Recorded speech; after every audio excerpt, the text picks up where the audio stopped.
ओम नमो भगवते वासुदेवाय। अथ त्रयोदशो अध्याय। 13वां अध्याय।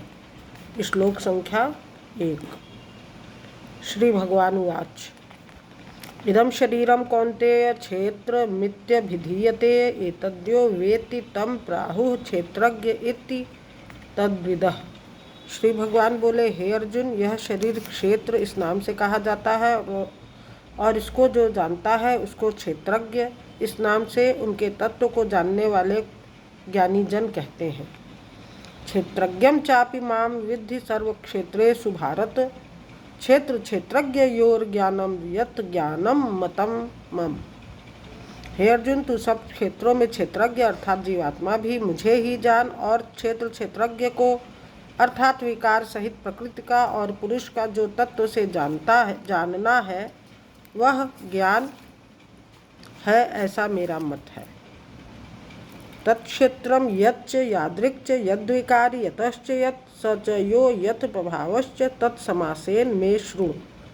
वह क्षेत्र जो और जैसा है तथा जिन विकारों वाला है और जिस कारण से जो हुआ है तथा वह क्षेत्रज्ञ भी जो और जिस प्रभाव वाला है वह सब संक्षेप में मुझसे सुन। ऋषिभिर्बहुधा गीतं छन्दोभिर्विविधः पृथक् ब्रह्मसूत्रोपदेशैश्चैव हेतुमद्भिर्विनिश्चिते। यह क्षेत्र और क्षेत्रज्ञ का तत्व ऋषियों द्वारा बहुत प्रकार से कहा गया है और विविध वेद मंत्रों द्वारा भी विभाग पूर्वक कहा गया है तथा भली भांति निश्चय किए हुए युक्त ब्रह्म सूत्र के पदों द्वारा भी कहा गया है।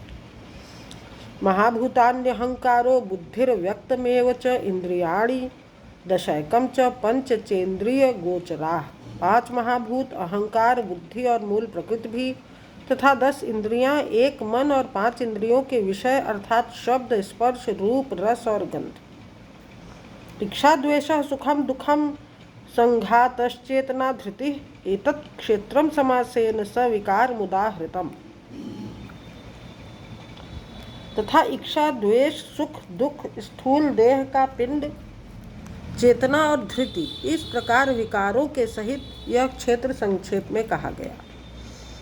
अमानित्व, मदम्भित्व, महिंसा, क्षांतिराजवम, आचार्योपासनम, शौचम, स्थैर्यम, आत्मविनिग्रह, श्रेष्ठता के अभिमान का अभाव, दंभाचरण का अभाव, किसी भी प्राणी को किसी भी प्रकार न सताना, क्षमा भाव, मन, वाणी आदि की सरलता, श्रद्धा भक्ति सहित गुरु की सेवा, बाहर भीतर की शुद्धि, अंतःकरण की स्थिरता और मन इंद्रियों सहित शरीर का निग्रह।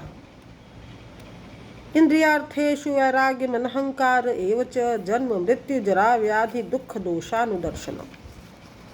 इस लोक और परलोक के संपूर्ण भोगों में आसक्ति का अभाव और अहंकार का भी अभाव, जन्म मृत्यु जरा और रोग आदि में दुख और दोषों का बार बार विचार करना, असक्तिरनभिष्वंगः पुत्र दारगृहादिषु नित्यं च समचित्तत्वमिष्टानिष्टोपपत्तिषु। पुत्र, स्त्री, घर और धन आदि में आसक्ति का अभाव, ममता का न होना तथा प्रिय और अप्रिय की प्राप्ति में सदा ही चित्त का सम रहना। मयि चानन्य योगेन भक्तिरव्यभिचारिणी विविक्त देश से वित्वमरतिर्जन संसदि। मुझ परमेश्वर में अनन्य योग के द्वारा अव्यभिचारिणी भक्ति तथा एकांत और शुद्ध देश में रहने का स्वभाव और विषयासक्त मनुष्यों के समुदाय में प्रेम का न होना। अध्यात्म ज्ञान नित्यत्वम तत्व ज्ञानार्थ दर्शनम एतं ज्ञानमिति प्रोक्तम ज्ञानम यदतो अन्यथा। अध्यात्म ज्ञान में नित्य स्थिति और तत्व ज्ञान के अर्थ रूप परमात्मा को ही देखना यह सब ज्ञान है और जो इससे विपरीत है वह अज्ञान है, ऐसा कहा गया है। ज्ञेयं यत्तत्व प्रयक्षामि यं ज्ञात्वा अमृतमश्नुते अनादि मतपरम ब्रह्म न सत्तनासदुच्यते। जो जानने योग्य है तथा जिसको जानकर मनुष्य परमानंद को प्राप्त होता है उसको भली भांति कहूँगा। वह अनादि परब्रह्म न सत ही कहा जाता है न असत ही। सर्वतः पाणिपादम तत्सर्वतो अक्षि शिरोमुखम सर्वतः श्रुतिमल्लोके सर्वमावृत्य तिष्ठति। वह सब ओर हाथ पैर वाला, सब ओर नेत्र, सिर और मुख वाला तथा सब ओर कान वाला है, क्योंकि वह संसार में सबको व्याप्त करके स्थित है। सर्वेंद्रिय गुणाभासम सर्वेंद्रिय विवर्जितम असक्तम सर्वभृत्यैव निर्गुणम गुण भोक्तृ च। वह संपूर्ण इंद्रियों के विषयों को जानने वाला है, परंतु वास्तव में सब इंद्रियों से रहित है तथा आसक्ति रहित होने पर भी सबका धारण पोषण करने वाला और निर्गुण होने पर भी गुणों को भोगने वाला है। बहिरंतश्च भूतानाम चरम चरमेव च सूक्ष्मत्वात् विज्ञेयम दूरस्थम चांतिके च तत्। वह चराचर सब भूतों के बाहर भीतर परिपूर्ण है और चर अचर भी वही है, और वह सूक्ष्म होने से अविज्ञेय है तथा अति समीप में और दूर में भी स्थित वही है।